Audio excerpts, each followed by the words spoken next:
Hey yo, it's me, Mr. P, Mr. Pineapple, the most gangster fairy tale reader slash stories whenever I find those of all time.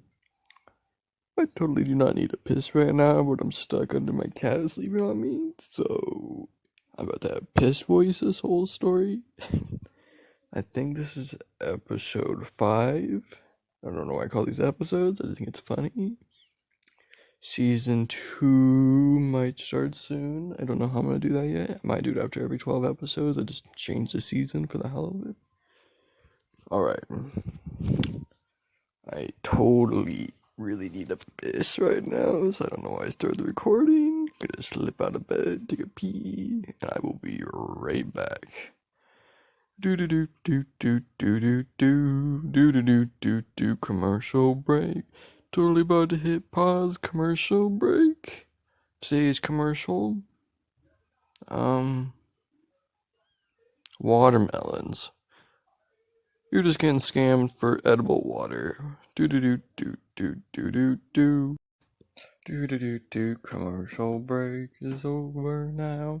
Okay, so I just went to take a pee. I'll add the picture to the little video thing on here. But you know what that cat fucking did to me. I get up to pee, I come back, and the cat's sitting in the spot where I do my recordings. And he's just looking at me. I took a picture, so I'll add it to the little thing on here. If you live here, downloaded it in video and not audio. So, totally gonna be sitting up this whole time recording. So, joy on that.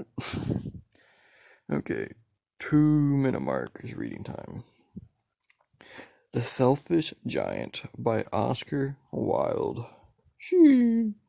1888. Damn, we're going back in medieval times today. Go damn. Okay. Every afternoon, as they were coming from school, the children used to go play in the giant's garden.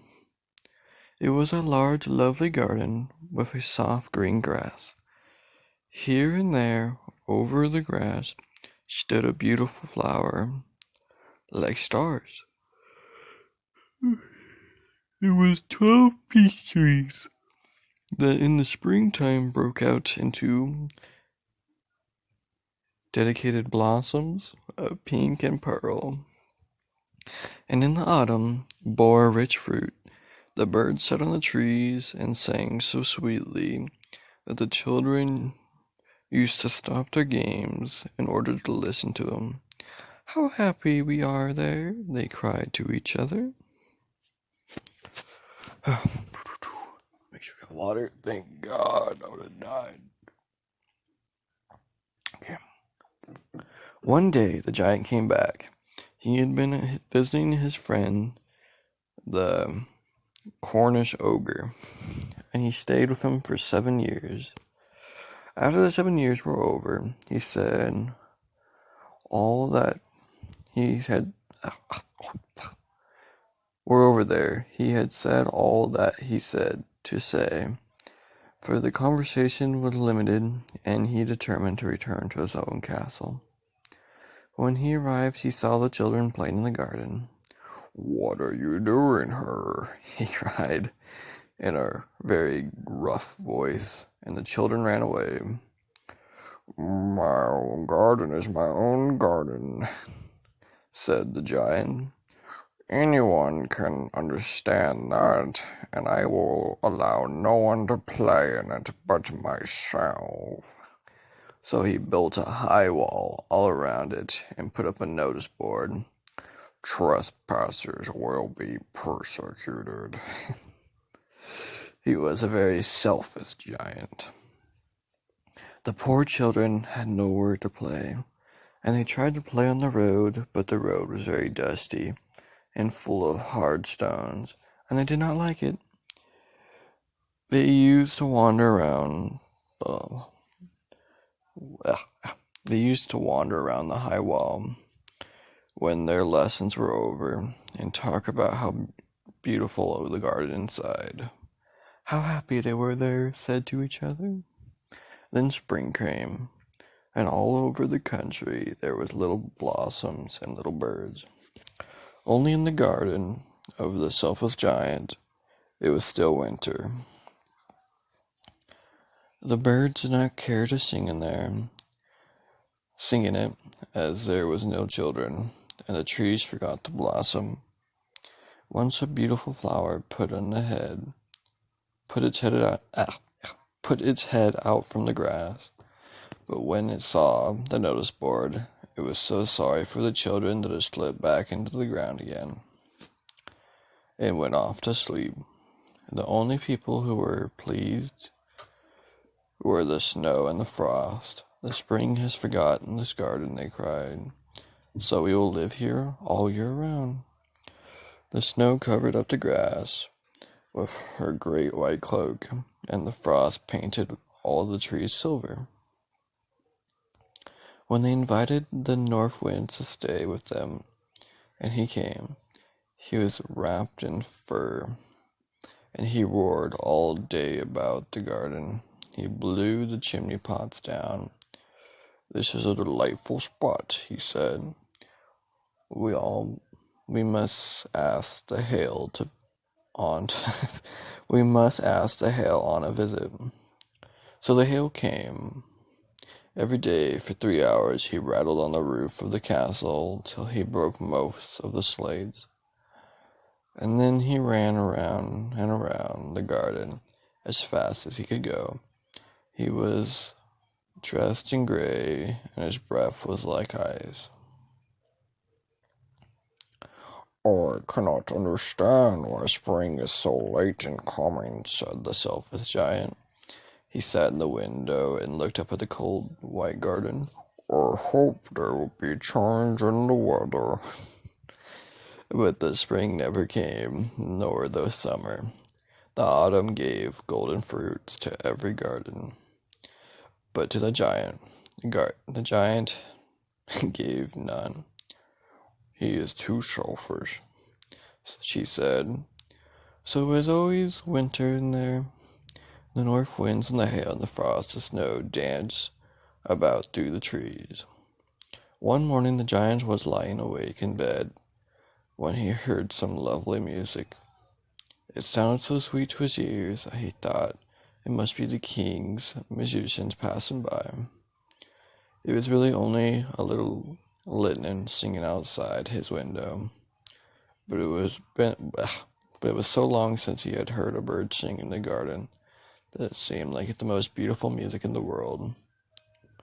Then the hail stopped dancing over his head, and the north wind ceased roaring, and a delicious perfume came through the open casement. "I believe the spring has come late," said the giant, and he jumped out of bed to look out. What did he see?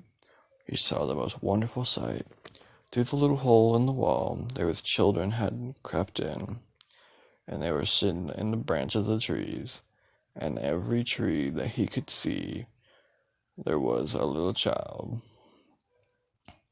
And the trees were so glad to have the children back again that they covered themselves with blossoms and waved their arms gently above the children's head. And the birds were flying about. And twittering with delight, and the flowers were looking up through the green grass and laughing. It was a lovely scene.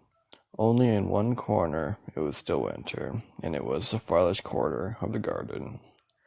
And it was standing a little boy. He was so small that he couldn't reach up the branch of the tree, and he was wandering all around it, crying bitterly. The poor tree was still quite covered with frost and snow, and the north wind was blowing and roaring above it. "Climb up, little boy," said the tree, and bent its branch down as low as it could. But the boy was too tiny, and the giant's heart melted as he looked out. "How selfish have I been," he said.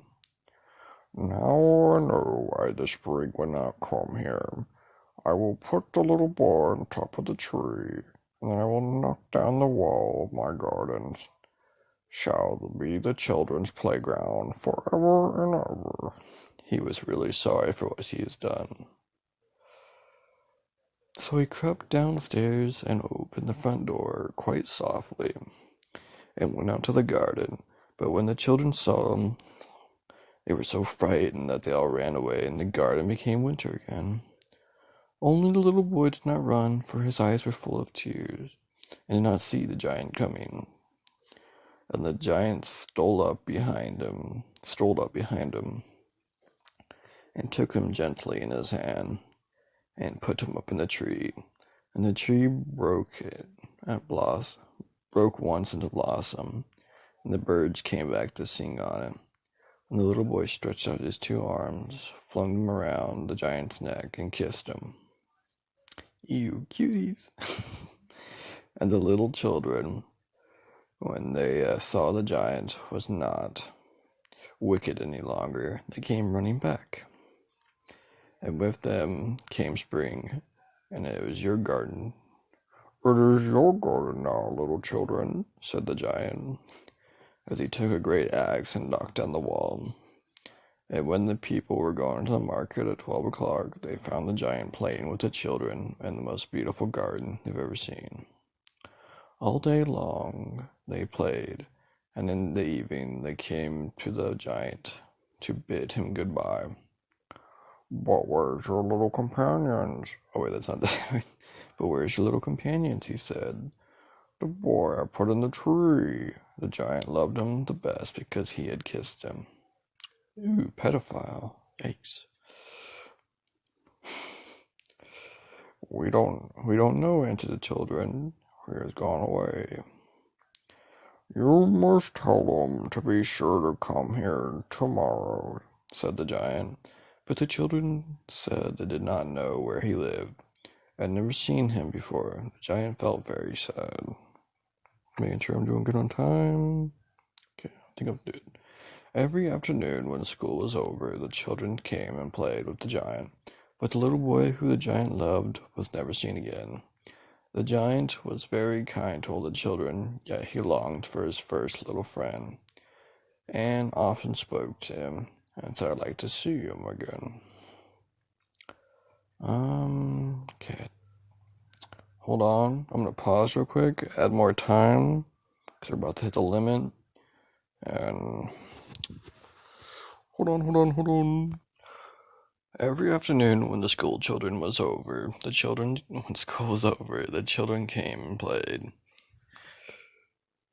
with the giant, but the little boy who the giant loved was never seen again. The giant was very kind to all the children, yet he longed for his first little friend, and often spoke of him.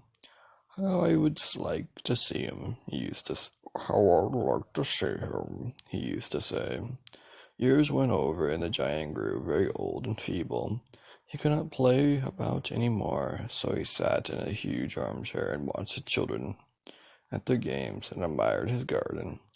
I have many beautiful flowers, he said, but the children are the most beautiful flowers of all. One winter morning he looked out of the window as he was dressing. He did not hate the winter now, for he knew it was merely the spring asleep, and the flowers were resting. Suddenly he rubbed his eyes, and wondering, and looked. It certainly was a marvelous sight. In the farthest corner of the garden was a tree quite covered with lovely white blossoms. Its branches were all golden and silver. Fruits hang down low from him, and underneath it stood the little boy he had loved. Downstairs ran the giant in great joy out to his garden. He hastened across the grass and came near the child. And when he came quite close, his face grew red with anger, and he said, Who hath dares to wound thee? For the palms of the child's hand were printed of two nails, and prints of nails were on his feet. Who hath dared wound thee? Cried the giant. Tell me, that I may take my big sword and slay him. Nay, said the child, these were runes of love. Whose art thou? Said the giant, and strange awe fell on him. Then he knelt before the child, and the child smiled on the giant and said, You let me play once in your garden. Today you shall come with me to the garden, which is paradise. And when the child ran out in the afternoon, they find the giant lying dead in a tree, all covered with white blossoms. One, I'm pretty sure that giant is a pedophile. Two, I think the little child was some Jesus reference. And three, the giant committed suicide to join him. It's like some Heaven's Gate. What the hell, man? His story was messed up. Anyways, I hope you enjoyed this weird story. I love you, and have a great night or day whenever you are listening to this, hon.